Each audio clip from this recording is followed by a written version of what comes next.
नमस्कार गार्जियंस, मैं Umesh Senra, managing director Senra group of education. शिक्षा के क्षेत्र में समय समय पर आपको हम बहुत सारी जानकारियां देते रहे हैं। आज हम आपको कन्या सुमंगला योजना के बारे में जानकारी देंगे, जो कि हमारे उत्तर प्रदेश सरकार द्वारा माननीय योगी आदित्यनाथ जी की सरकार के द्वारा चलाई जा रही है। कन्या सुमंगला योजना की पात्रता क्या है? कन्या सुमंगला योजना से लाभ क्या होगा? कन्या सुमंगला योजना में आखिर कौन कौन बच्चे इसमें फॉर्म भर सकते हैं? ये तमाम जानकारियाँ इस वीडियो के माध्यम से आपको हम देने जा रहे हैं। पहली बात, इसकी पात्रता क्या है? लाभार्थी यानी जो इसका फॉर्म भरने वाले हैं का परिवार उत्तर प्रदेश का निवासी हो तथा उसके पास स्थायी निवास पत्र प्रमाण पत्र हो।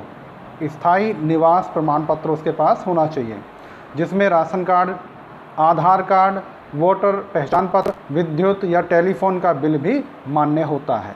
यानी ये इनमें से कोई भी आप एक अपने स्थायी निवास प्रमाण पत्र के लिए लगा सकते हैं, वो मान्य होगा।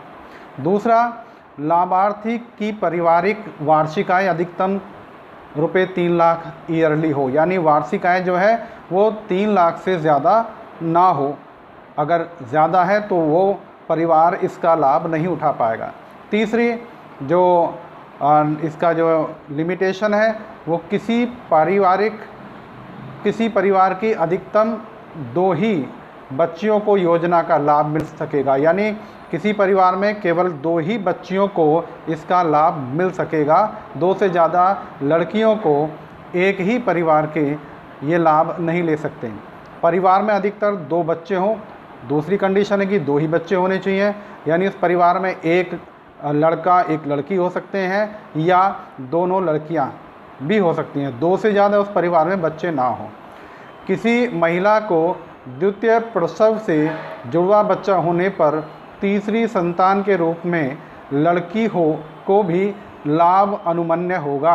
यानी अगर किसी परिवार में दूसरे प्रसव के दौरान जब दूसरी बार बच्चा हो रहा है, अगर 2 बच्चे जुड़वा एक साथ हो जाएं और दोनों लड़कियां हो जाएं, तो उस कंडीशन में उस परिवार में अगर 3 बच्चियां हो गई हैं तो तीनों को ही ये योजना मिल सकती है, उसका लाभ उठा सकते हैं। यदि किसी महिला को पहले प्रसव से बालिका है और द्वितीय प्रसव से जुड़वा बालिकाएं होती हैं, तो केवल ऐसी अवस्था में ही तीनों बालिकाओं को लाभ अनुमन्य होगा। ओके, बाकी कंडीशन में 2 बच्चों से ज़्यादा अगर परिवार में बच्चे हैं तो उन्हें इस योजना का लाभ नहीं मिलेगा।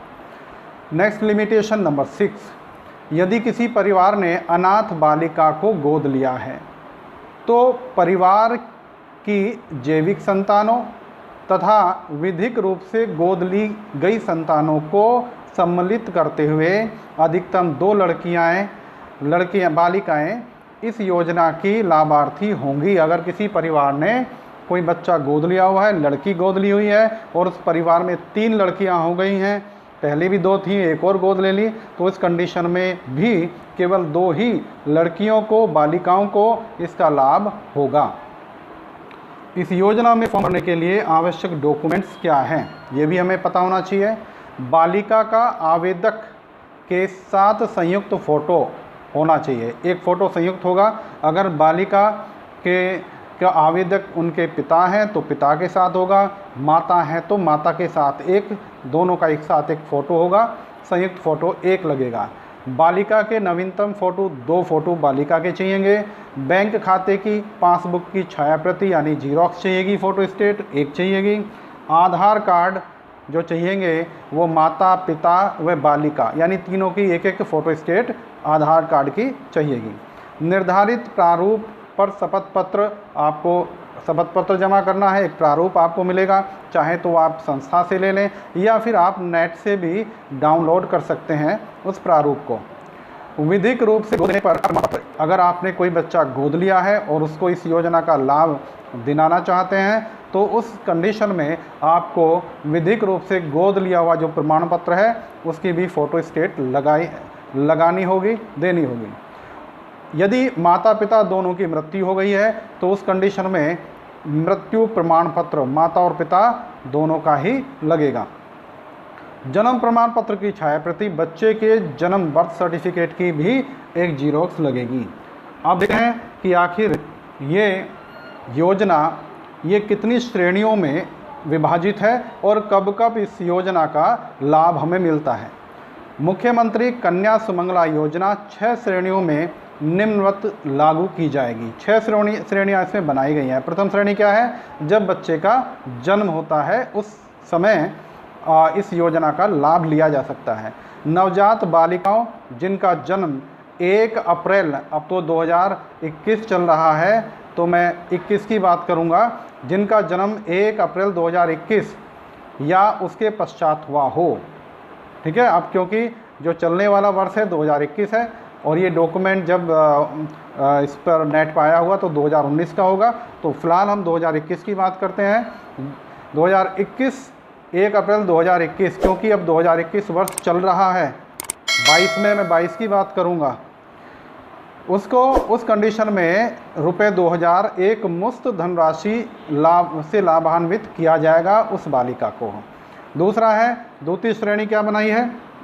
वह बालिकाएं सम्मिलित होंगी जिनका 1 वर्ष के भीतर संपूर्ण टीकाकरण हो चुका है। ये कंडीशन है, टीकाकरण होना अनिवार्य है, तथा उसका जन्म 1 अप्रैल 2020 से पूर्व न हुआ, क्योंकि अभी हम 21 में चल रहे हैं तो उसका जन्म 2020 से पूर्व नहीं होना चाहिए, 1 अप्रैल से पहले, को रुपये 1000 एक मुफ्त धनराशि से लाभान्वित किया जाएगा। तृतीय श्रेणी क्या है? जब बच्चा पढ़ना शुरू कर देता है और फर्स्ट क्लास यानी पहली क्लास में फर्स्ट क्लास में आता है, वह बालिकाएं सम्मिलित होंगी जिन्होंने चालू शैक्षणिक सत्र के दौरान प्रथम कक्षा में प्रवेश लिया हो, को रुपये 2000 एक मुफ्त धनराशि से लाभान्वित किया जाएगा। चतुर्थ